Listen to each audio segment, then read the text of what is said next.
Alerte enlèvement. Le podcast, enfin disponible. Un enfant a été enlevé. Pour l'instant ici, surtout l'inquiétude qui grandit d'heure en heure dans le quartier où je me trouve. N'agissez pas seul. Elles ont été retrouvées saines et sauves il y a un peu plus d'une heure. Alerte enlèvement. Le podcast. Votre mobilisation est essentielle. Jean-François Copé, 51 ans. Trébucher, perdre, endurer l'impopularité sans que rien ne le détourne de sa ligne d'horizon présidentielle. Ce soir, sur le divan de Marc-Olivier Fogiel, Jean-François Copé nous livrera-t-il les secrets d'une telle foi en son destin ?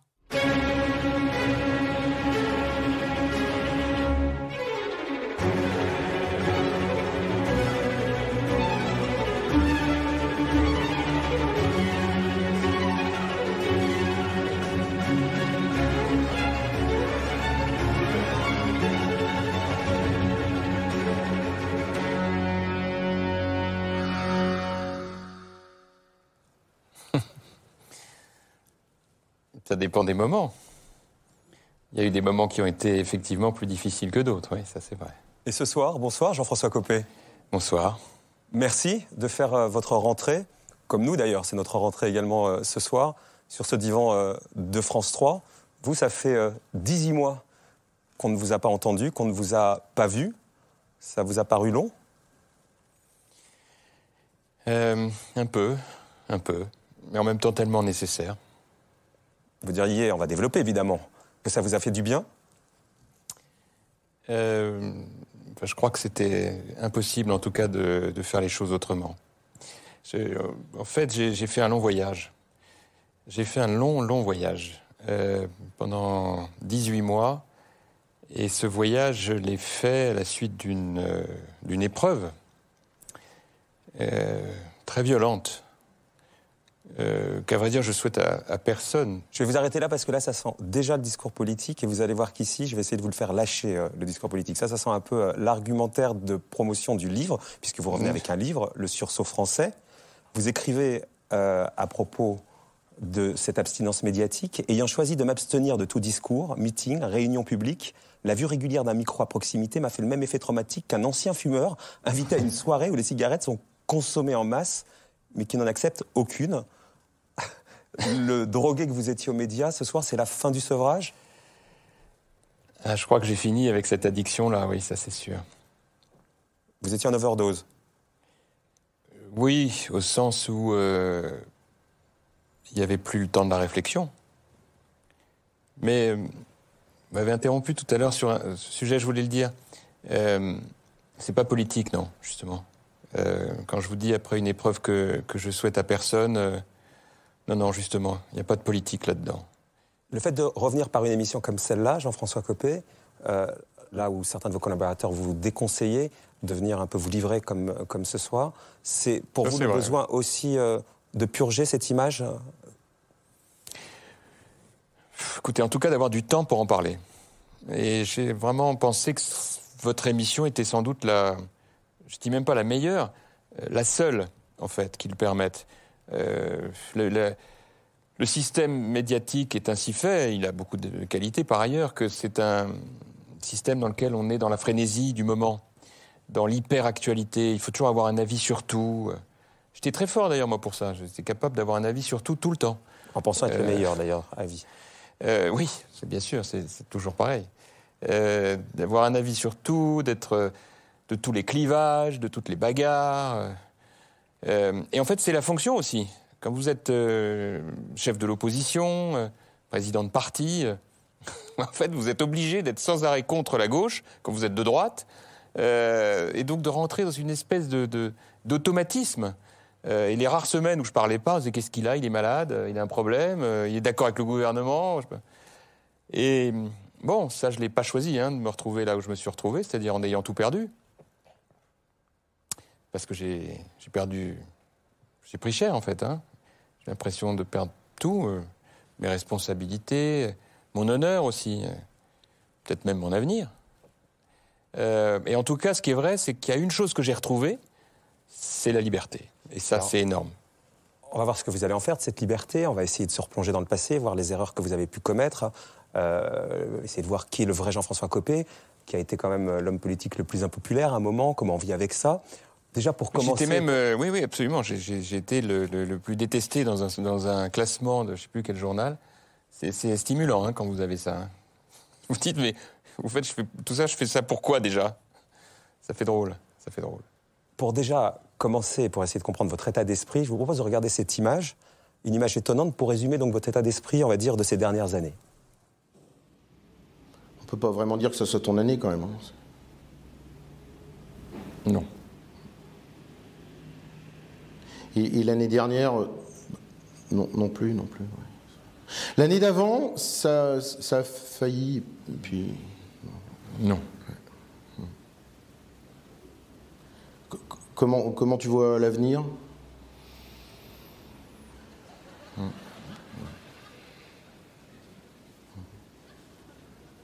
Bon, bah, la soirée va démarrer, au moment qu'il faut la lancer, donc vas-y. Je déclare ouverte la troisième nuit de la déprime. La nuit de la déprime, version 2015, sous couvert d'humour. Il y a une part de vérité là-dedans, Jean-François Copé? Pas une part, il y a la vérité. Là, c'est au moment où ça a été fait, et où Raphaël Mesrahi, qui est un type absolument inouï, m'avait téléphoné pour me proposer ça. En fait, j'ai dit oui tout de suite, parce que j'ai, depuis toujours, considéré que même dans les moments les plus lourds, les plus durs, l'humour et l'autodérision, c'était une manière aussi de contribuer à sa thérapie. La déprime, vous l'avez frôlée? Non, parce que je ne suis pas ce tempérament-là. Et ensuite parce que, même si je vous avoue que ça a été très, très, très violent, ce mois de mai 2014, voilà... J'ai des enfants, des parents, une famille. On pense tout de suite à les protéger. Et donc, dans ces moments-là, il n'y a absolument aucune place, aucun espace pour autre chose que de les protéger. Donc, il n'était pas question pour moi de montrer, même si c'était très lourd, la moindre fragilité. On va essayer de voir s'il y a quand même une part de fragilité chez vous, Jean-François Copé. Quand on a annoncé votre venue dans l'émission, que vous alliez être le premier invité, il y a une série de tweets qui a commenté le mien, assez négatif. Encore 18 mois après, vous voyez les tweets. Vous comprenez ça, cette réaction que vous provoquez, Jean-François Copé? Écoutez, en même temps, c'est un peu normal. À partir du moment où vous quittez vos fonctions en étant accablé de toutes les tares possibles, bad boy, voleur, tricheur, enfin j'ai tout eu. Vous pouvez pas être encensé, c'est le moins qu'on puisse dire. Surtout que moi, c'est une des choses que j'ai comprises dans mes innombrables méditations là pendant tous ces mois. C'est ce qui compte en fait. C'est un élément d'ailleurs de la psychanalyse. C'est pas tellement la vérité des faits, c'est plutôt la manière dont c'est perçu. C'est la perception. Vous pouvez jusqu'à demain vous exprimer, Dieu sait si j'ai fait tout ce que j'ai pu pour dire votre innocence, pour dire que tout ça est faux, mais en fait ça passe pas, c'est illisible, inaudible, et donc il y a le moment où vous dites ok, bon, c'est bon, je lâche, ok, je suis connu pour être dur à cuire là, mais c'est bon, allez. Vous vouliez mon cadavre, vous l'avez, je lâche, et j'ai besoin de me reconstruire. En tout cas, ce que j'entends, c'est que vous revenez avec un projet pour la France. Donc finalement, l'ambition de Jean-François Copé qu'on va décrire et essayer de comprendre ce soir, elle est toujours là, puisque ça aurait pu vous dégoûter de tout ça. Au contraire, vous revenez avec un projet pour la France. C'est le mot que vous venez d'employer, Jean-François Copé. Je vais vous expliquer déjà pourquoi moi, j'ai eu envie de vous inviter ce soir. Si je vous ai invité, c'est que... Eh bien, c'est que je me suis dit que pour inaugurer cette deuxième saison, il fallait un homme neuf. Quelqu'un qui ait fait, comme ce divan, une retraite médiatique de plusieurs mois. Et qui revienne comme nous, frais, dispo et bronzé. Et ça tombe bien, vous êtes plus que bronzé, cher Jean-François, vous êtes carbonisé. Enfin, vous l'étiez, mais le nouvel homme, devant moi allongé, a tiré profit des épreuves endurées pour se reconstruire. C'est ce qu'il affirme et c'est ce que je compte vérifier. Ça, c'est la première raison. Autre raison, vous êtes un ambitieux pathologique. Président de la République, ce serait votre destin, celui en tout cas que vous vous êtes tracé depuis que vos parents vous ont persuadé que vous étiez le meilleur. Mais ce qui, chez un enfant, est touchant de naïveté, ne risque-t-il pas de devenir à l'âge adulte un boulet ? Autre raison, votre popularité est de type schizophrénique. Sur le plan national, c'est une catastrophe. Au plan local, en tant que maire de Meaux, vous êtes adulé. Longtemps recordman des passages télé, vous avez toujours tout fait pour être vu. Mais ne gagneriez-vous pas à être connu ? Ce qui m'a également poussé à vous inviter, c'est votre sens aigu de l'amitié. Une valeur que vous placez au-dessus de tout, mais qui, entre des amis devenus des ennemis et des amis devenus encombrants, a pu vous jouer quelques tours. Je n'ai jamais eu à discuter de ce genre de sujet, ni avec Nicolas Sarkozy, ni avec Jean-François Copé. Alors c'est sûr, on ne choisit pas sa famille, mais avez-vous si bien choisi vos amis, Jean-François ? Et puis la dernière raison, c'est ça. Zorro est arrivé à l'UMP. En tout cas, sa statuette sur le bureau du nouveau patron. Le principe de Zorro étant que c'est un homme vaillant et qui, lorsqu'il tombe de cheval, se relève toujours. Alors dans un peu plus d'1 heure, vous aurez le droit de vous relever. En attendant, c'est un Zorro couché et démasqué que je compte cuisiner.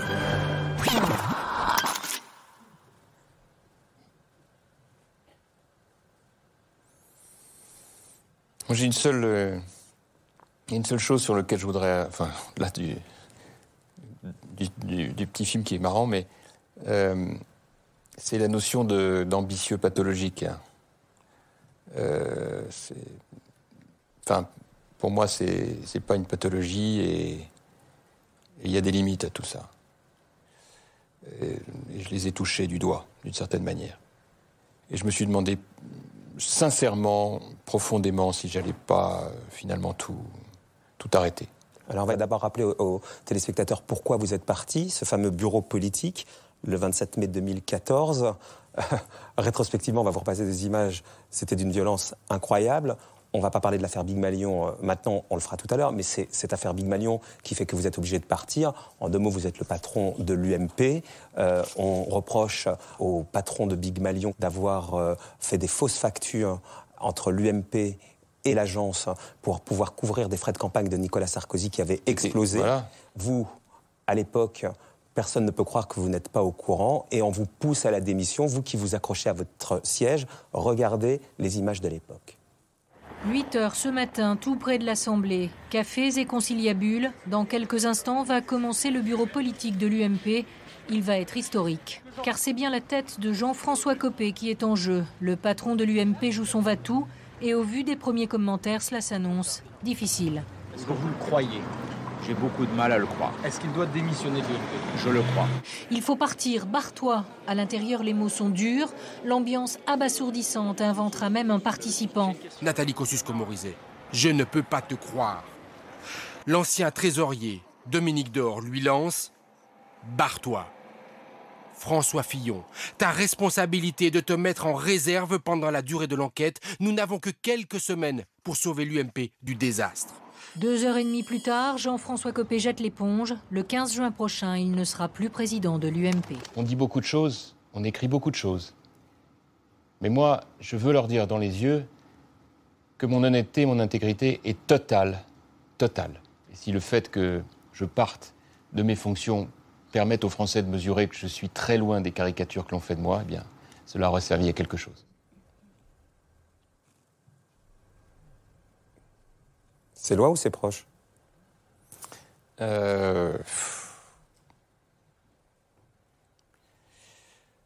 C'est heureusement un peu loin. Quelle est la part de responsabilité de Jean-François Copé dans ce moment-là et dans l'image qu'il dégageait ? À ce stade de l'émission, il n'y a aucun mea culpa pour l'instant. Dans le livre, vous en faites des mea culpa. Oui. Vous dites qu'à un moment donné, par exemple, je ne pouvais plus faire l'économie d'une profonde remise en cause, même si je mesurais la violence des autres. Il n'était plus question pour moi désormais de nier que mes propres défauts y avaient contribué. Bien sûr. Vous l'écrivez, vous avez plus de mal à le dire, en tout cas... Non, pas au début. Aucun mal à le dire. Alors, au contraire, ça fait même partie de cette période que j'ai ressentie comme indispensable. Par quoi commencer ? Il y a tellement à dire. D'abord, le fait d'être omniprésent, avec un style qui forcément est un style qui agace. Imposer sa bobine à la télé aux Français toute la journée, 20 000 fois par semaine, à répéter, parce que forcément, à force d'y aller tout le temps, on dit tout le temps la même chose. Les mêmes formules, les mêmes phrases, les mêmes tics. Il y avait même des hashtags. Je disais un truc, je me souviens, je disais tout le temps ça. Je me rendais même pas compte, d'ailleurs. Je suis profondément choqué. Je me sais ma vie être choqué.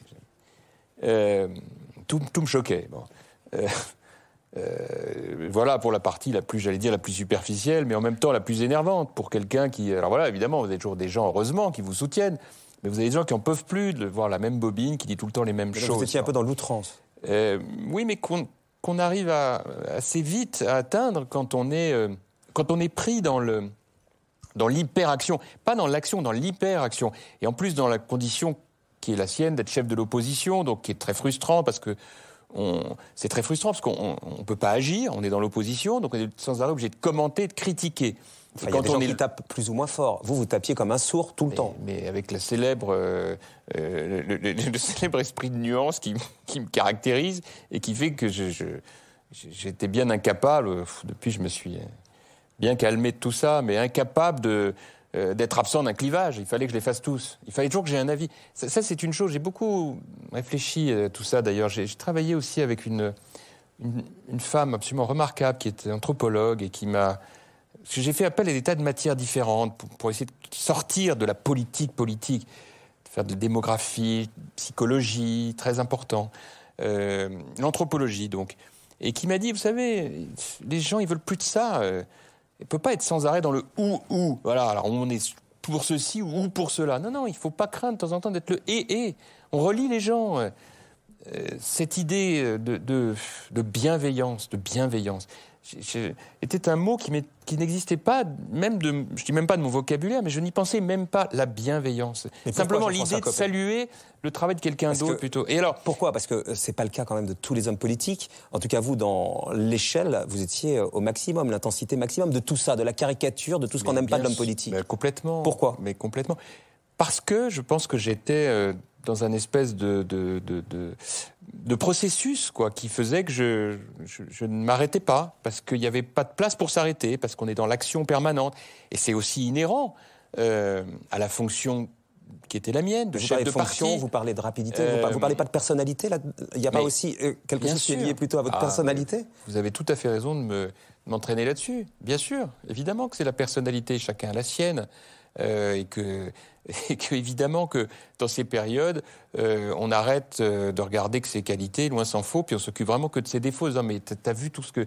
T'as vu comme t'exaspérais les gens.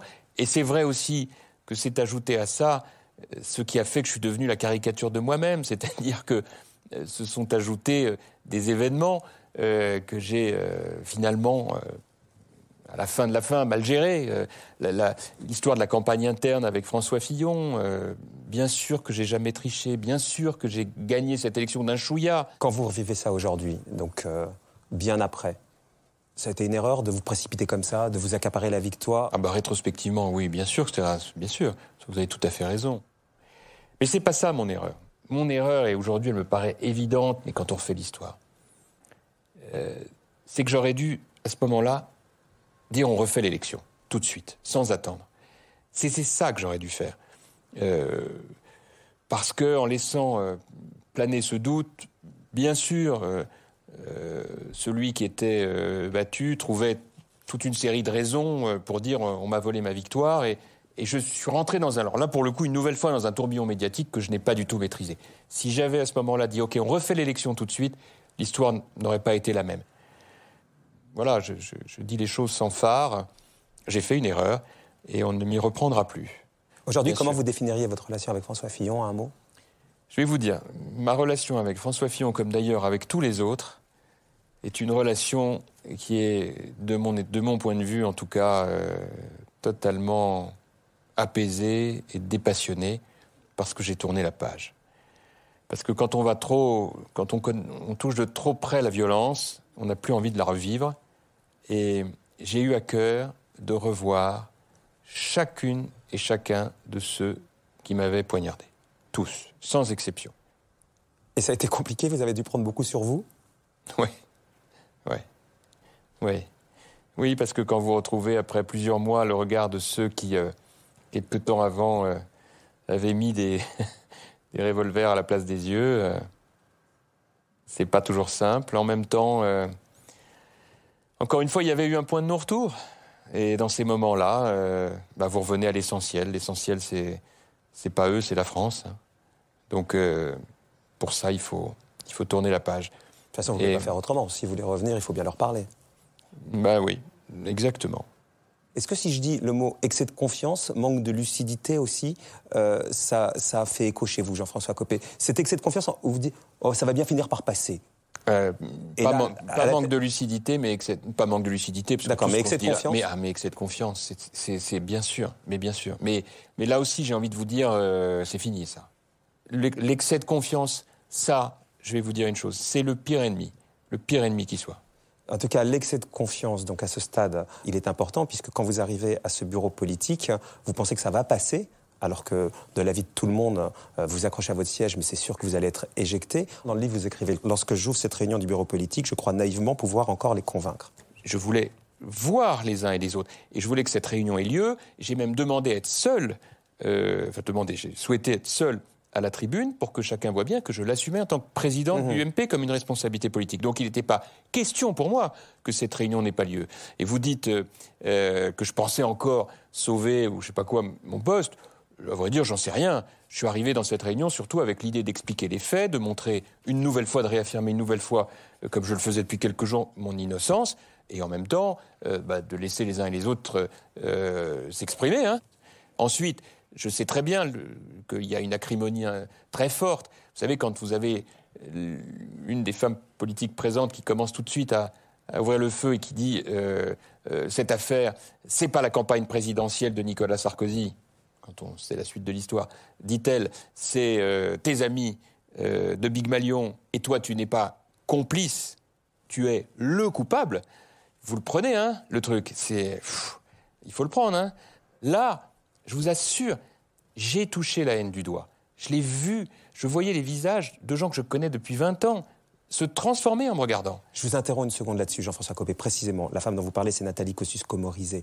La haine du doigt. À ce moment-là, est-ce que vous vous dites, sans rentrer dans le fond de l'affaire, si cette haine est aussi forte, je dois quand même être responsable de quelque chose, ou vous dites, je n'y suis pour rien, je suis une pauvre victime? Non, mais arrêtez, mais je vous ai dit tout à l'heure l'inverse. Justement, j'ai fait l'analyse de ce qui était du domaine de ma responsabilité.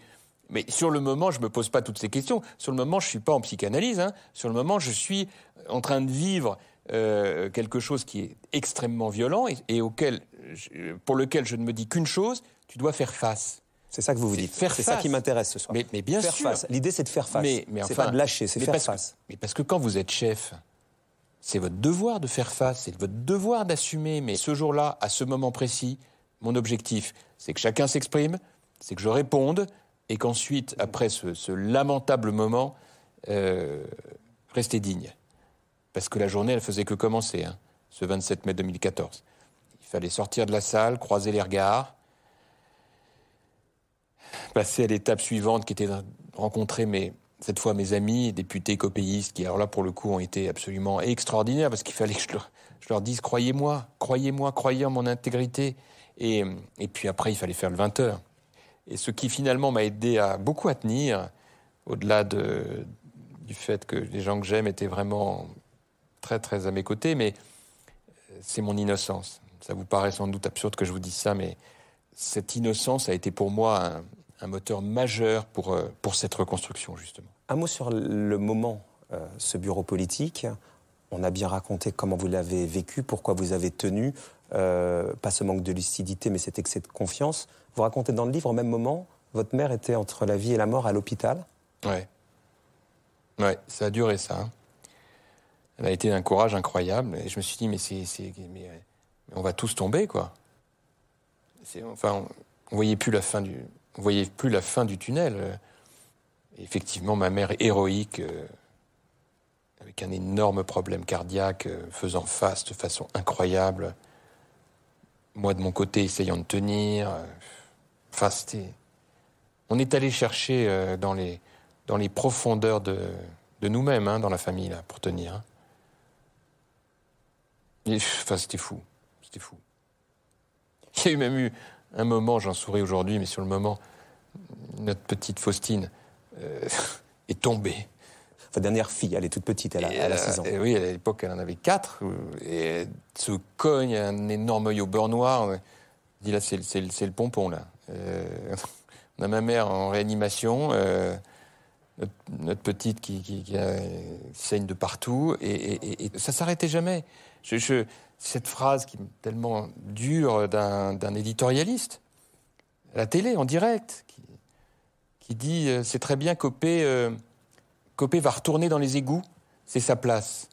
Là, vous parlez de François-Olivier Gisbert, Jean-François Copé, mais justement, pour avancer là-dessus... Mais peu importe la personne, c'est même pas le sujet, c'est... qui dit d'ailleurs dans un édito, la semaine d'après, il écrit « Copé, : ni fleur, ni couronne ». Vous vous dites, mais c'est trop, pourquoi ?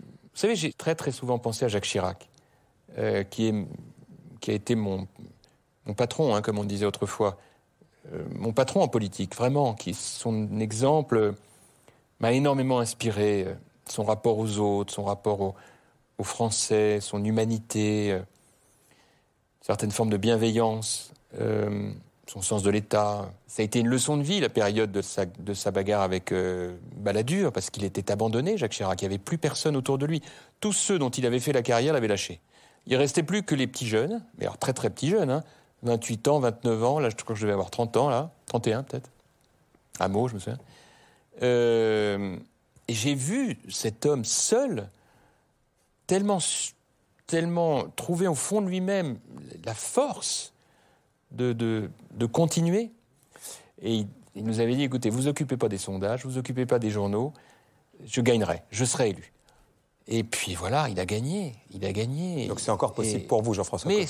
Mais je sais pas, ça, c'est une autre histoire, on va en parler si vous voulez. Mais, on va en parler tout à l'heure. Mais ce qui m'intéresse là, c'est pas tellement ça, c'est la psychologie. C'est qu'est-ce qui fait qu'à un certain niveau de responsabilité, d'exposition publique, vous trouvez les ressorts alors que vous avez pris tous les coups, que vous avez vu la haine autour de vous, on voit bien le parallèle que vous faites. C'est exactement ce qu'on essaie de comprendre ce soir. Pourquoi vous faites tout ça ? L'ambition pathologique, on va commencer par ça pour essayer de comprendre l'impopularité. Il y a une histoire que tout le monde connaît quand on s'intéresse au petit milieu politique. C'est le jour de votre premier mariage avec Valérie, en 1991. Vous avez 27 ans et vous dites à vos convives, évidemment il y avait aussi un second degré, on n'est pas dupe, mais vous avez de la chance, vous êtes au mariage du futur président de la République. Écoutez, je ne me souviens absolument pas de l'avoir dit à cette occasion, du tout, pas du tout. En tout cas, le fait de vouloir être président, depuis tout petit et l'assumer, tous les proches le disent. Votre frère, par exemple, quand on a eu en ligne Jean-Fabrice, depuis qu'il est en âge de comprendre, je l'ai toujours vu vouloir être président de la République. Votre père, Roland, nous dit ça. Il est toujours vouloir être président de la République. Moi, ça me faisait rire. Je me disais, pourquoi pas ? Il y avait le fait de le vouloir et puis de le dire sans se rendre compte que ça pouvait être ridicule. Oui, ça c'est vrai. Et en même temps, comme je voyais que ça faisait marrer tout le monde, j'en rajoutais un peu, hein, il faut être honnête. J'ai de temps en temps des petits côtés comédiens. C'est un atavisme familial, ça. Mais non, ce qui est vrai, c'est que j'ai eu une espèce de... j'ose pas dire le mot, c'est un peu ridicule, de révélation un peu, mais je demande vraiment qu'on retienne le caractère très laïque de la formule. Hein. Parce que, étant tout petit, j'ai un souvenir d'avoir vu Pompidou à la télé, noir et blanc. C'était l'époque où on faisait la télé sinistre, hein, c'était beaucoup moins fun que maintenant. Non, c'était sympa. Et il y avait cette image de Pompidou dans une conférence de presse, gros plan cadré, noir et blanc, costume sombre, cravate noire. Et ça m'avait impressionné. Arrive 74, j'avais 10 ans, la campagne de Giscard, Mitterrand, Chaban. Et là, je me suis dit, mais c'est ça que je veux faire. Et je suis parti là-dedans. Et je me suis rendu compte, au fur et à mesure des années, que tout ce que je faisais, mes lectures, mes centres d'intérêt, tournaient autour de l'histoire, de la France, de la politique. Voilà. Et donc, je me suis dit, voilà, président de la République. Et c'est devenu un peu un gimmick. Mais en revanche, au-delà de la blague, Non, là, franchement, vous avez un peu chargé, là. Vous rêviez à ça quand vous étiez gamin et vous le disiez à tout le monde. Oui, je faisais pas les montages photos comme ça, là. C'était pas possible à l'époque, mais je suis sûr qu'il y aurait le logiciel. Hein. Il y en aurait eu partout dans la chambre, Jean-François Copé. Non, mais par contre, il y avait des photos de De Gaulle, de Pompidou, de Churchill. Je savais très bien que ça faisait un peu rigoler et je faisais mon petit succès avec ça aussi. C'est-à-dire qu'au fond de moi, je voulais ça, mais que j'en rajoutais, comme on peut le faire quand on est ado. Alors, on va essayer de comprendre tout à l'heure pourquoi. C'est d'ailleurs toujours aujourd'hui, parce que moi, je suis quelqu'un d'extrêmement fidèle en amitié. J'ai la chance formidable d'avoir ça arrive pas toujours, mais d'avoir des amis de lycée, qui d'ailleurs, au moment de cette épreuve, ont été mais extraordinaires. Et c'est vrai qu'on en parle encore aujourd'hui, bien sûr. Copain de lycée, copain également de Sciences Po, puisque vous avez un parcours, alors de ce point de vue-là, exemplaire, le lycée Victor Duruy, Sciences Po, puis l'ENA. Regardez comment vos copains de Sciences Po se souviennent du jeune Jean-François Copé. Vous étiez tous réunis, ou en tout cas un certain nombre d'entre vous, chez Michel Drucker, sur son très célèbre canapé rouge. Voilà comment il vous décrivait. Moi, je disais que je voulais être président de la République, on se foutait aussi de ma gueule. Donc, Ça, c'est vrai que ça, je me souviens qu'on se moquait de lui parce qu'il était, d'abord, il était le seul en costume. Voilà, déjà dans l'ambiance. Voilà, et il était fan de Jacques Chirac, et à l'époque, c'était pas du tout à la mode. Non. Il était au RPR, personne n'était au RPR. Non, mais à 20 ans, au RPR, c'est fou, quoi. À Sciences Po, vous disiez plus tard, je serai président de la République ? Ouais. Oui, oui. Ah oui, déjà. Je n'ai reculé devant aucun sacrifice pour attirer l'attention. Hein, on se moquait aussi de lui, parce que parfois, quand il serrait la main pour dire bonjour aux uns aux autres, on avait l'impression qu'il parlait déjà comme un élu. Oui, n'en rajoute pas, toi, ça suffit maintenant. Elle est incroyable, cette fille. Mais en tout cas, ce qui était bien, c'est qu'il était à fond, c'est-à-dire que même on se moquait de lui, il défendait Jacques Chirac, et c'était pas du tout à la mode, parce que c'était en 85, à l'époque, c'était pas du tout à la mode, Jacques Chirac, hein, c'est vrai. Il y en a un autre qui n'était pas là, c'était Arnaud Montebourg. Le souvenir qu'il a de ces moments où vous partagiez donc les cours à Sciences Po, Copé avait envie de bouffer le linoléum. C'était presque excessif. Il faisait partie de ces bestioles inaccessibles au doute. Ah ben ça, venant d'Arnaud, alors là, c'est assez touchant. Inaccessibilité au doute. Là, ce soir, on peut peut-être en parler. En même temps, on se dit oui, il y a peut-être cette part-là chez lui, d'inaccessibilité au doute. Au doute, oui. Oui, bien sûr. C'est tout à fait vrai. Je me souviens même d'un de mes professeurs qui m'avait dit ça. Il m'avait dit votre problème, Copé, c'est que vous avez plus de certitude que d'interrogation. C'est très vrai. Il faut faire très attention à ça. Il faut avoir des convictions, mais il faut garder ses interrogations. Et en fin de compte, je me rends compte, là, justement, revenant de ces 18 mois de silence, que j'ai beaucoup plus d'interrogations que je ne le laisse paraître. Vous dites que vous êtes un homme neuf ? Non, oh là là, non. Après, vous savez, le numéro, j'ai changé, vous allez voir, je suis un homme neuf. Non. Non, simplement, ce qui est vrai, c'est que les 18 mois qui viennent de s'écouler ont été pour moi des mois très importants parce que ce sont des mois où j'ai plongé vraiment au plus profond de moi-même et que les rencontres que j'ai faites ont été absolument déterminantes. J'ai vu des gens partout, en France en particulier, dans les différentes régions où je me suis rendu, qui font qu'aujourd'hui je ne vois plus les choses tout à fait de la même manière et que surtout à travers ce qu'ils m'ont dit de manière extrêmement gratuite, hein, ils n'avaient rien à me demander, encore une fois, ils m'ont tout d'un coup permis d'imaginer, et c'est pour ça aussi que j'ai écrit ce livre,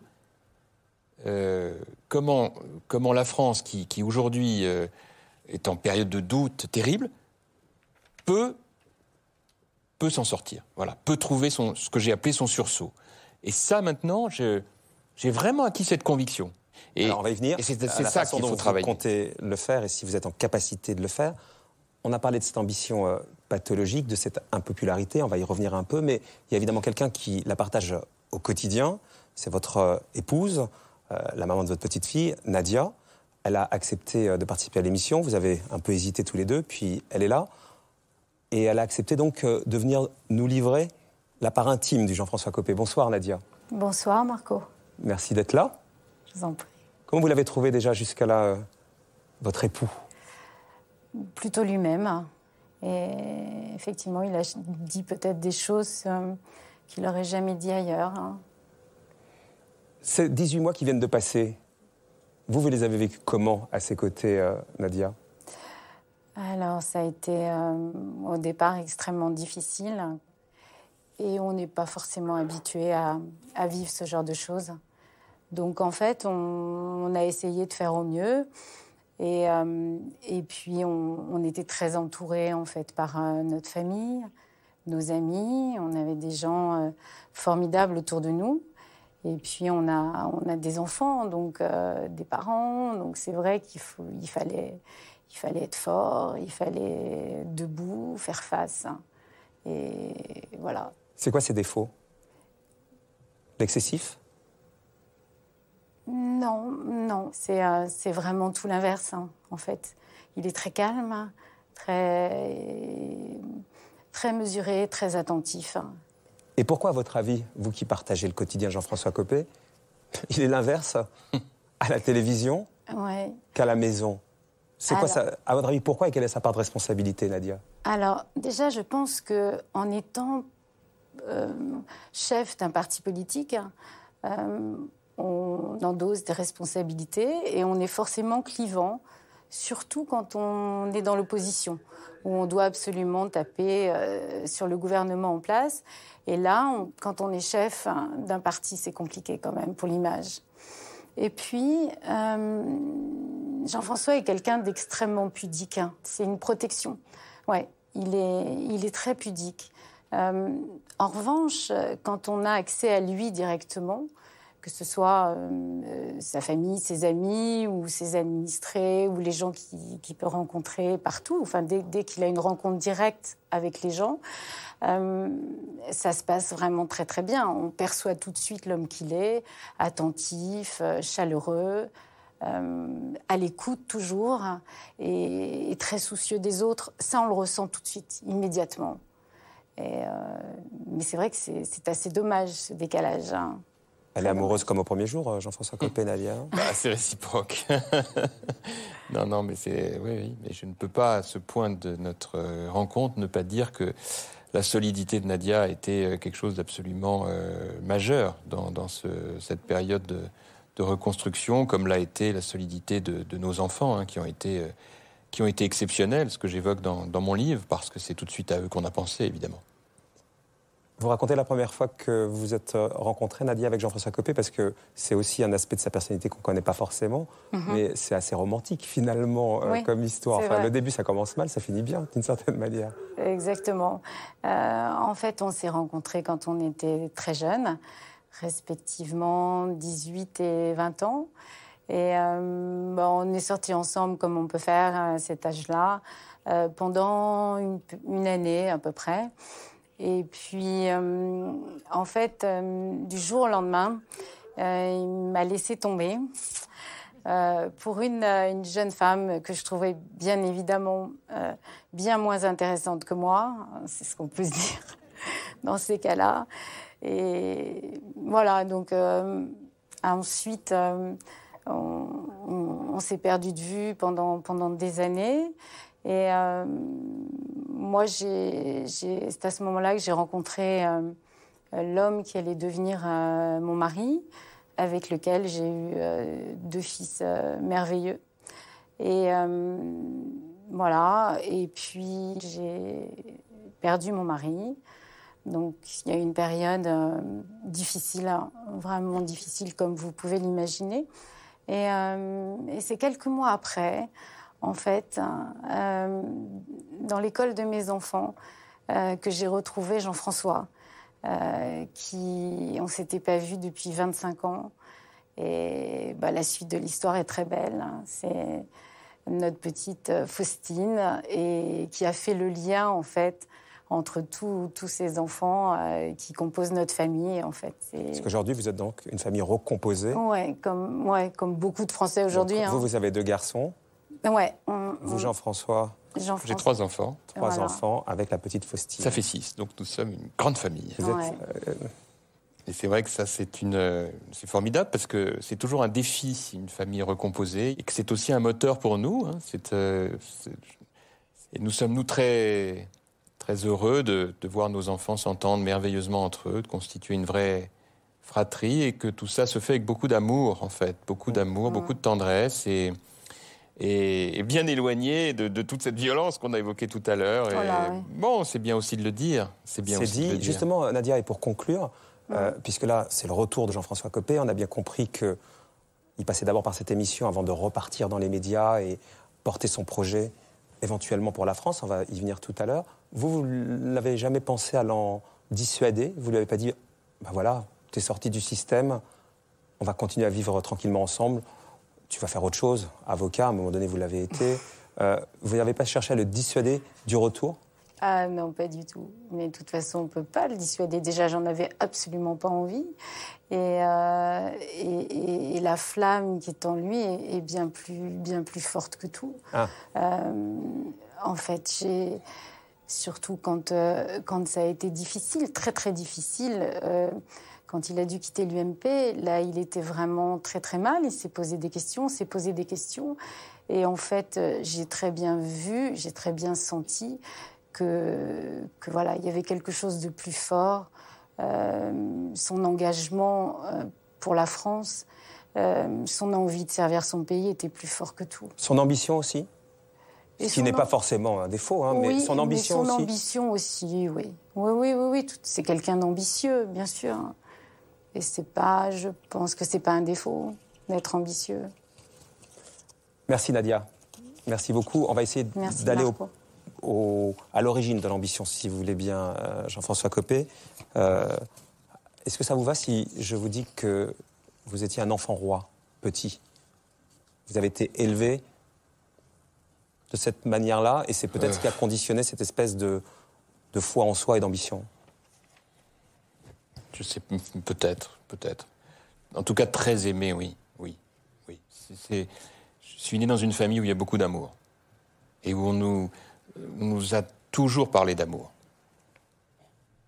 Ils sont beaux, mes parents, là. Si vous me demandez si j'étais en train de parler politique, je peux pas le garantir. Hein. Mais vous ne pouvez pas dire le contraire, non? On voit bien le regard de vos parents sur le petit Jean-François, de la vie de tout le monde, vos frères qu'on appelait, votre sœur, on va y venir, qu'on a eu évidemment en ligne. Vous étiez aimé plus qu'aimé et encouragé. Oui, mais encouragé parce que ça, c'est l'éducation qu'on nous a transmise et qui vient de toute l'histoire de notre famille. Dans notre famille, on nous a toujours dit à chacun d'entre nous, ma sœur Isabelle, mon frère, là vous nous voyez, alors là, c'était la grande pièce de théâtre, là.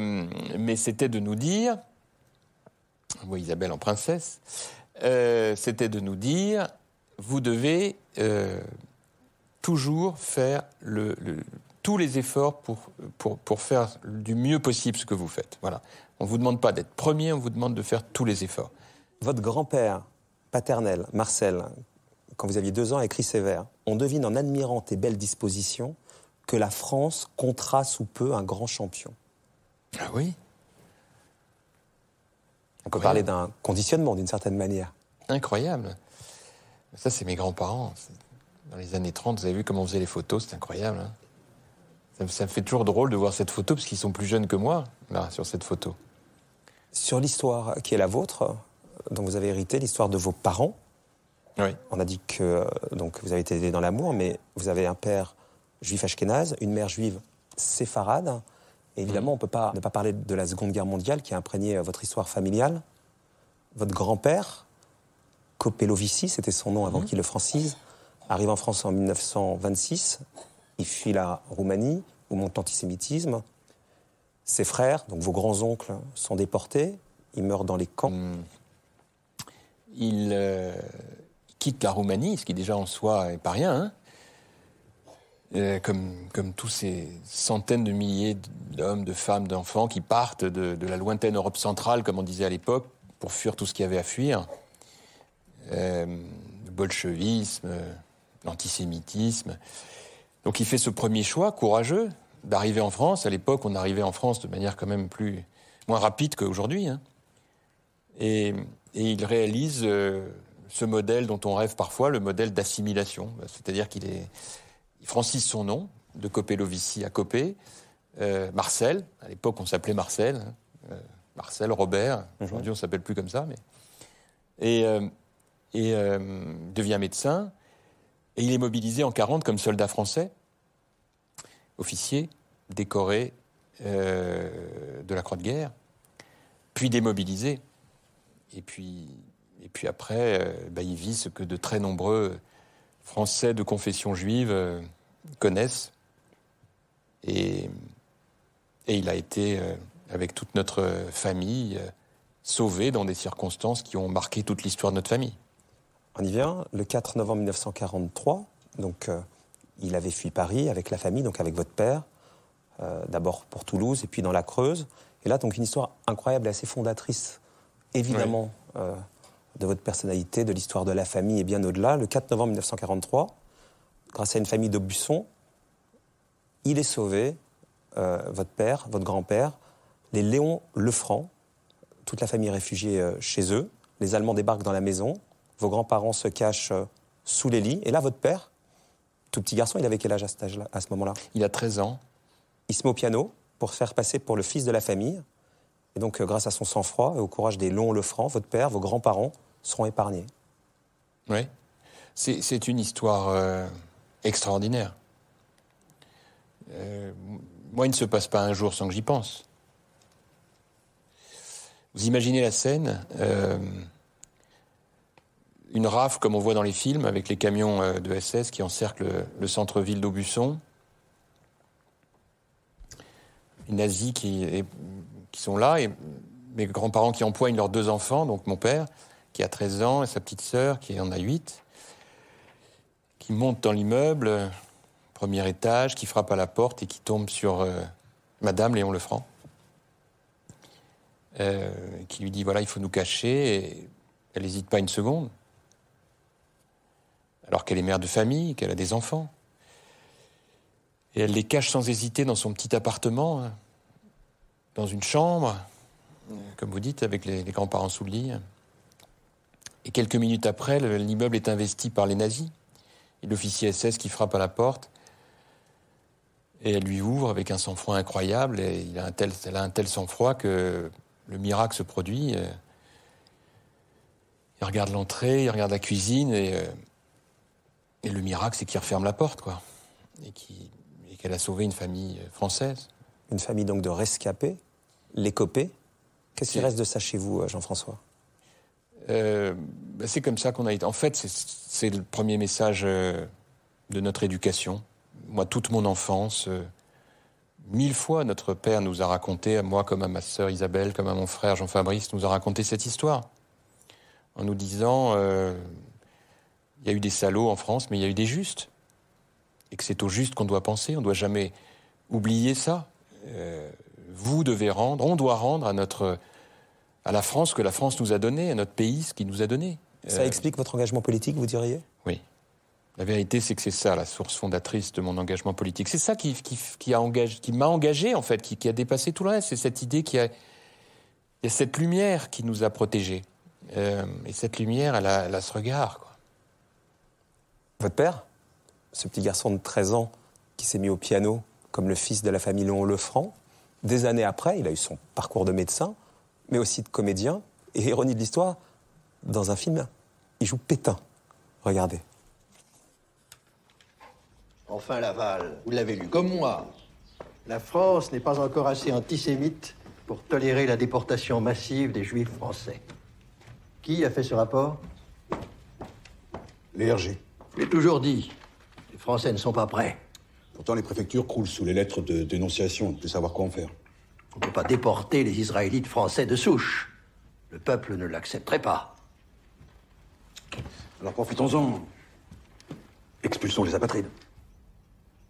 En ce qui me concerne, je ne serais pas déshonoré si je devais les déporter vers ces nouveaux territoires que les Allemands sont en train de créer à l'Est. À l'Est? À l'Est de quoi? Cette déportation me coûterait le pouvoir.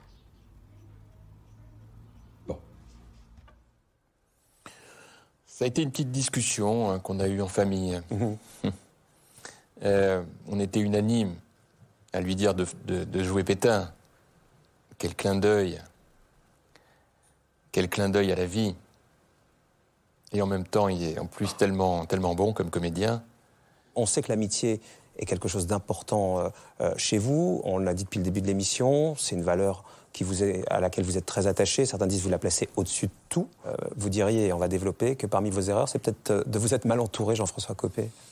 Vous savez, quand on est hors contexte, bien après, on peut toujours dire ce qu'on veut. Hein. Non, mais je vous vous êtes posé pendant 18 mois, vous avez réfléchi. Bah oui, mais... vous vous êtes entouré d'un certain nombre de collaborateurs, certains sont devenus des amis. Et puis, c'est là-dessus que vous avez explosé en vol avec cette affaire Big Malion qui organisait les meetings de Nicolas Sarkozy. Cette société a imputé sur les comptes de l'UMP, donc les factures de la campagne présidentielle de Nicolas Sarkozy, afin que les comptes de campagne n'explosent pas. On parle de fausses factures qui oscilleraient entre 10 et 17 millions d'euros. À l'époque, vous étiez patron de l'UMP, et donc ce que les uns et les autres vous ont reproché, notamment vos amis de l'UMP, c'est au minimum d'avoir été au courant et d'avoir couvert, et peut-être pire, d'en être l'initiateur. Est-ce que ces gens-là, ces proches, ils vous ont suivi tout au long de votre parcours politique, peut-être qu'ils vous ont donc dissimulé les faits. Aujourd'hui, vous dites « je me suis mal entouré ». Attendez, vous savez, il faut faire très attention. C'est une enquête qui est en cours, on ne peut pas raconter tout et n'importe quoi. Moi, je ne peux vous dire que ce que je sais. Et en l'occurrence, en ce qui concerne Jérôme Lavrieux, puisque c'était lui, mon directeur de cabinet, je lui en ai voulu, bien sûr, évidemment. Et nous nous en sommes très, très longuement expliqués. Parce que c'est lui qui ne m'a pas dit les choses. Et il l'a dit d'ailleurs lui-même, lorsqu'il a été entendu par les enquêteurs, par la justice. Pourquoi il ne me l'avait pas dit? Comme il me l'a dit après d'ailleurs.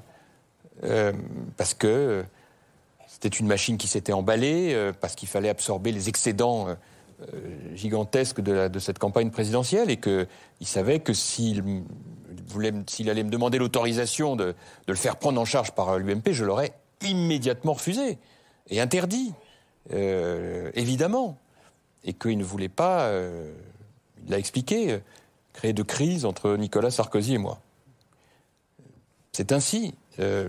Oui, comme je vous l'ai dit, je lui en ai beaucoup voulu, bien sûr. Comment voulez-vous qu'il en soit autrement? J'ai retiré de ça une leçon. C'est qu'un cercle de confiance, c'est aussi un cercle de vulnérabilité. C'est-à-dire que quelque part, vous dépendez de ceux qui vous donnent l'information. Et à toutes les bonnes âmes, et Dieu sait si j'en ai entendu, qui m'ont dit, mais vraiment, ce Copé, il est incompétent, ou alors, il savait, hein, bien sûr. Moi, je veux juste dire une chose. À toute personne digne de foi, qu'il se pose la question, s'il exerce une responsabilité au sein d'une équipe, d'une organisation, quelle qu'elle soit, s'il est vraiment certain que jamais, à aucun moment, il ne pourrait se voir dissimuler quoi que ce soit. Ce soir, vous avez la conscience tranquille? Ah, pour ce qui concerne mon innocence, ah bah oui, ça totalement. Je ne suis l'objet d'aucune poursuite, je ne suis pas mis en examen. Et donc, quelque part, et pourtant j'ai été entendu en audition libre, donc la justice travaille. Elle dira la vérité. Vous disiez que Jérôme Lavrieux, vous ne voulez pas un clash avec Nicolas Sarkozy, puisqu'on est dans le chapitre de l'amitié. Nicolas Sarkozy, c'est un ami? Non, ni un ami, ni un adversaire. C'est une personnalité que je respecte beaucoup, avec lequel nous avons eu, comme toujours dans les milieux professionnels dans lesquels on évolue, des moments heureux, des moments qui l'étaient moins. C'est vrai qu'on a une relation un peu singulière, parce qu'on s'est toujours dit les choses de manière très directe, hein, je ne vais pas vous dire le contraire, mais moi, s'il m'arrive d'avoir des divergences avec lui, c'est plutôt des divergences de fond. Ce pas des problèmes de personne, c'est plutôt des divergences de fond. Ensuite, oui, c'est vrai que nous avons peut-être quelques points communs. Quelques points communs, mais finalement pas tant que cela, y compris d'ailleurs dans notre histoire personnelle. Quant à avoir les mêmes intonations que lui, ça, je crois pas. Je vous ai posé tout à l'heure la question avec François Fillon. Comment vous la décririez aujourd'hui, votre relation avec Nicolas Sarkozy? Écoutez, elle est plutôt assez bonne, voilà. Mais moi, vous savez, quand vous n'êtes plus dans le maelstrom là, pendant 18 mois, par définition, les relations s'apaisent. Hein. Donc, avec les uns et les autres, j'ai plutôt des relations qui sont plutôt assez apaisées, en fait. Hein. Je dis pas qu'il faut pas qu'il y ait de temps en temps on réplique, c'est normal. Mais en tout cas, moi, on me retrouvera pas dans tous les clivages, on me retrouvera pas dans tous les conflits. Je dirai ce que j'ai à dire. Alors on verra si vous n'allez pas rechuter dans vos travers. Ça, c'est l'avenir qui nous le dira. Avant de reparler politique dans un instant, en préparant cette émission, il y a tout un aspect de votre personnalité que vous avez bien caché. Nadia a tout à l'heure parlé de pudeur. C'est la fibre artistique. Votre grand-mère chantait, votre grand-père écrivait des poèmes. On a vu que votre père était comédien. Est-ce que vous diriez que vous aviez hérité d'une part de fantaisie de cette histoire familiale ? Oui, le spectacle, ça fait partie de nos vies. On va beaucoup au théâtre, on aime les artistes, on aime la musique. Moi, j'aime passionnément la musique. Je ne pourrais pas vivre sans la musique. Il paraît qu'à l'âge de 7 ans, quand vous entendiez ça, vous pleuriez.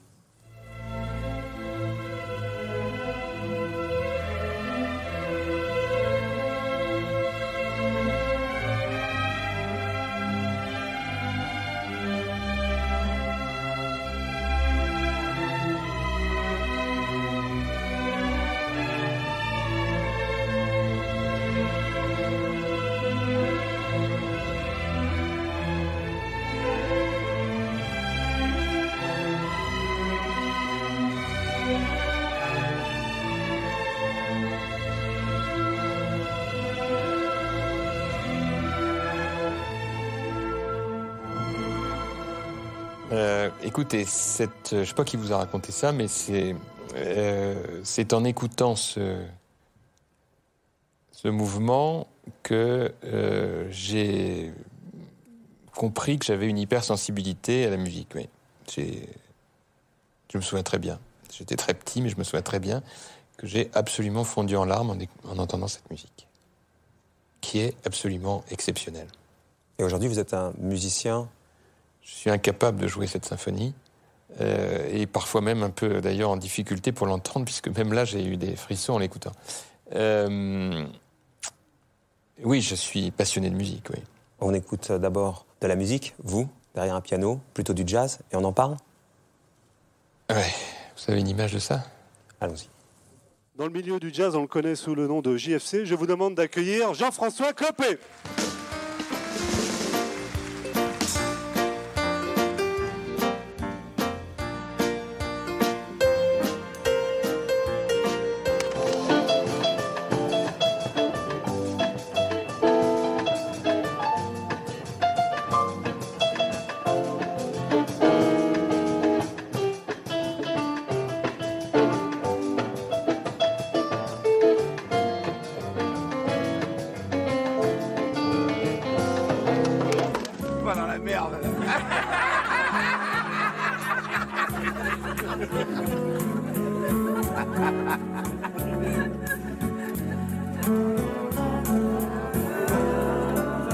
Aidez-le un peu.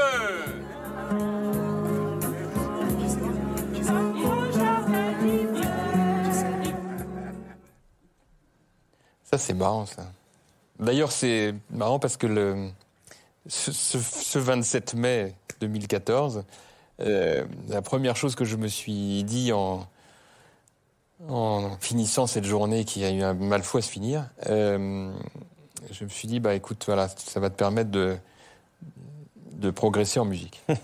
On va voir si vous avez progressé en musique. On va demander ça à un de vos amis qui, depuis 25 ans, vous accompagne. Ensemble, vous faites de la musique. Marc Rousseau, qui est avec nous. Bonsoir, Marc. Bonsoir.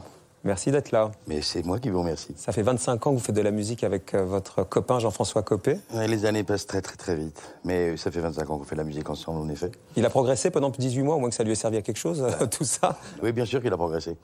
Et si on me demande à moi, il fait trop de politique, vous comprenez. Jean-François Copé, c'est un ami formidable. Il s'est rencontré il y a 25 ans dans un contexte local, à Meaux.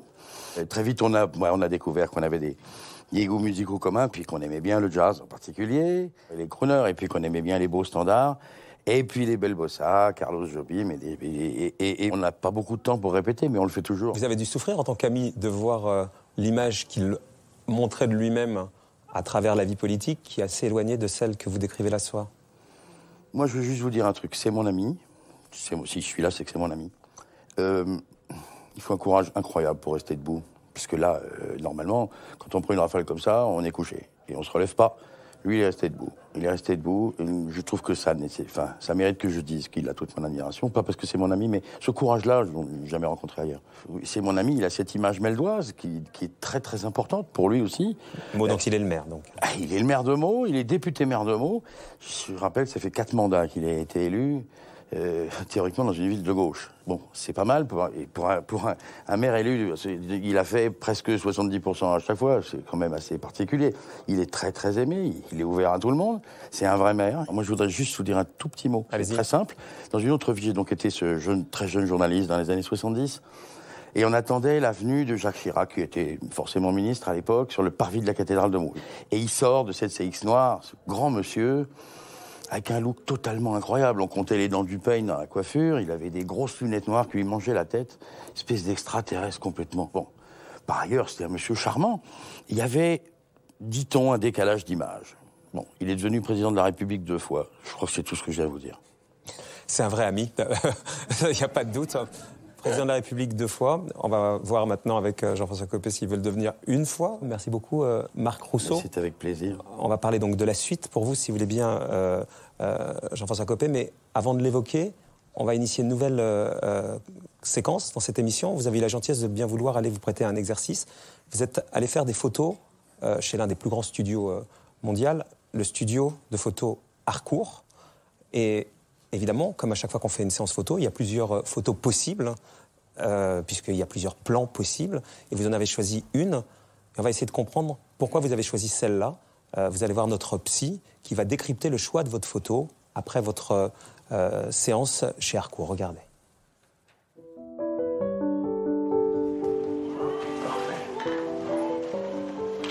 Voilà, parfait. Voilà, là où vous avez le regard, c'est très bien. Vous regardez vers l'avenir et levez un tout petit peu plus le menton. Yes, voilà, exactement, parfait. Et vous grandissez vraiment, je veux toute la fierté. Voilà, exactement, parfait, ok. Et j'aimerais bien sans la veste pour celle-ci. Ouais. Là, je vais être un peu serré. Vous êtes en train de plancher sur une, je sais pas, une théorie, sur une idée, etc. Et c'est quelque chose à vous qui vous appartient en fait. C'est vraiment la dernière, voilà, juste ici, la tête qui revient légèrement vers moi. Parfait, merci. Merci à vous, magnifique. Vraiment, c'est un super boulot. Hein. Je suis bluffé.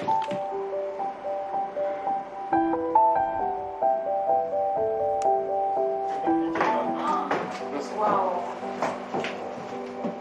Le choix est difficile, elles sont sublimes. Mais le choix est difficile parce qu'elles sont très belles. Tellement belles. Mais Celle-là. non. Celle-là. On n'a pas les mêmes goûts. Et non, celle-là est bien. Celle-là est bien.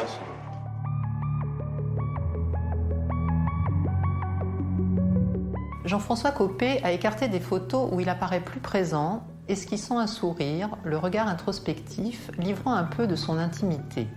Il a renoncé à un portrait plus dynamique, avec davantage de relief, le meilleur selon l'avis général, sur lequel, la tête penchée vers l'avant, en appui sur les coudes, il dégage l'image d'une solide ambition politique. À l'heure de son retour médiatique, il a donc choisi, parmi les photos prises, le portrait le plus plat, le moins contrasté ombre-lumière, celui qui le met le moins en valeur physiquement, un portrait lisse, comme s'il fallait se garder de faire ressortir une ambition politique peut-être devenue trop gênante. Franchement, je ne me suis pas dit tout ça en choisissant la photo. C'est le regard d'une psy. Oui, sans doute. Non, mais c'est loin de moi l'idée de dire quoi que ce soit de négatif sur la vie d'un psychologue. Mais c'est pas du tout ça que je me suis dit. Parce que moi, j'aimais beaucoup cette photo parce que je trouvais que le regard que j'ai là est un regard qui est celui dont je me sens le plus proche. Et que c'est ça qui m'a intéressé dans cette photo, c'était ce regard. C'est assez cohérent avec tout ce qu'on vient de faire ce soir, finalement. Oui. Tout ce qui a trait à l'ambition, tout ce qui a trait à votre caricature et qui apparaissait aussi sur certaines photos, finalement, vous n'aimez pas. Et le Jean-François Copé de 2016, il va avoir un regard un peu plus neutre, d'une certaine manière. Pas neutre, non. Pardon de vous dire ça, je ne veux pas du tout. Au contraire, c'est vous. Mais moi, je récuse ce terme, il n'y a pas de neutralité. Moins clivant. Non, c'est une authenticité. Voilà. Je pense que là, c'est vraiment mon regard. Voilà. C'est vraiment ce que je crois être. Aujourd'hui, franchement, vous avez donc expliqué pas mal de choses. Comment vous vous voyez dans l'avenir, Jean-François Copé? Je suis incapable de répondre à cette question aujourd'hui. Je suis incapable. Vous pensez que vous pouvez retrouver la confiance, le respect, l'admiration et l'amour des Français? Ben, ça, je serais vraiment très, très heureux parce que c'est évidemment très douloureux de s'entendre dire un certain nombre des choses très négatives que j'ai pu entendre ces dernières années et que vous avez rappelé avec beaucoup de précision. Bien sûr qu'il faut que bien sûr que je serais heureux de dépasser tout ça, mais ça ne se suffit pas à soi-même. Voilà, bien sûr, mais vous pensez qu'aujourd'hui c'est possible? Ah bah heureusement. Vous savez, encore une fois, il va bien falloir que la vérité quand même éclate quand même, qu'on ne soit pas que dans la rumeur, les insinuations, mais dans la vérité. Et peut-être à ce moment-là, celles et ceux qui ont, avec autant d'énergie et de zèle, m'ont pointé du doigt, m'ont désigné comme bouc émissaire idéal, peut-être voudront-ils bien reconnaître que, au-delà de la passion du moment, ils y sont allés un peu fort. Mais pour l'opinion, vous pensez que, malgré tout ça, malgré ce côté clivant pendant des années, etc., vous êtes en capacité de à nouveau réunir, ou de réunir tout court? En tout cas, si ça doit l'être, je souhaite que ce le soit à travers les idées que je propose. C'est ça qui, pour moi, est très important. Donc, dans votre tête aujourd'hui, vous verrez bien comment ces idées vont prendre dans l'opinion, mais vous n'excluez pas de vous présenter à la primaire, par exemple. Ça, c'est une question que je ne me pose absolument pas aujourd'hui. Hein. Et vraiment, je veux vous le dire vraiment de manière très claire. Elle ne se pose absolument pas aujourd'hui. Mais quand vous écrivez « déterminer celui ou celle qui est capable de définir et de porter cette vision », en un mot, l'incarner par sa personnalité, son intégrité, sa hauteur de vie, son charisme et surtout son aptitude à prendre les décisions nécessaires sans que jamais sa main tremble, un chef, quoi, ouais. Vous espérez pouvoir l'être. En tout cas, ce ne sera certainement pas à moi de le dire. Certainement pas. Non, mais vous espérez pouvoir le faire. On verra ce que seront les circonstances, mais il y a bien des étapes préalables, et aujourd'hui, ces étapes ne sont pas franchies. Donc, aujourd'hui, ce qui compte pour moi, encore une fois, c'est vraiment de parler des idées et de les évoquer aussi longuement que je le pourrais avec les Français. On débrief, Jean-François Copé?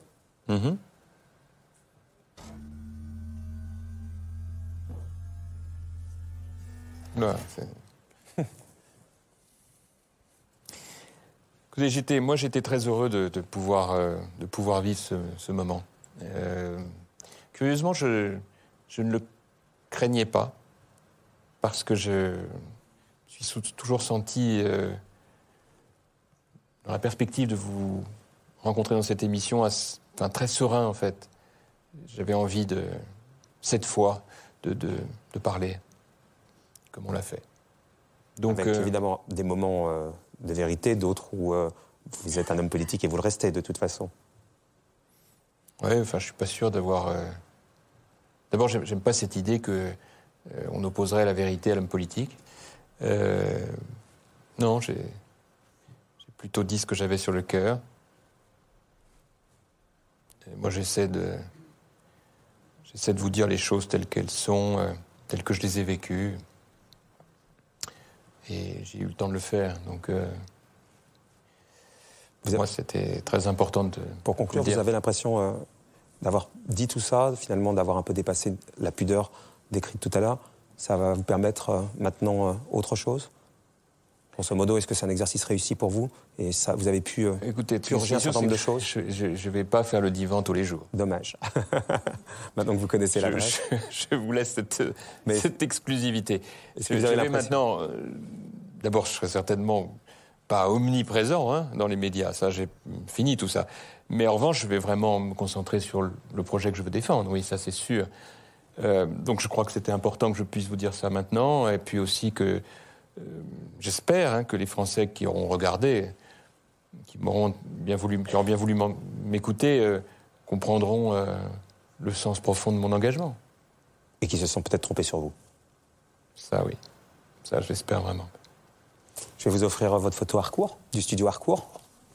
Celle que vous avez choisie avec ce regard qui met pas un regard en émission, si vous voulez le regarder. Voilà. Et puis, on va terminer vraiment par notre phrase de fin. Je vous la laisse la compléter. Jean-François Copé, pour vivre heureux. Pour vivre heureux, il faut vivre tout ce que l'on fait avec passion et considérer que c'est la passion le plus beau moteur de la vie. Merci Jean-François Copé. Merci beaucoup. Merci à vous.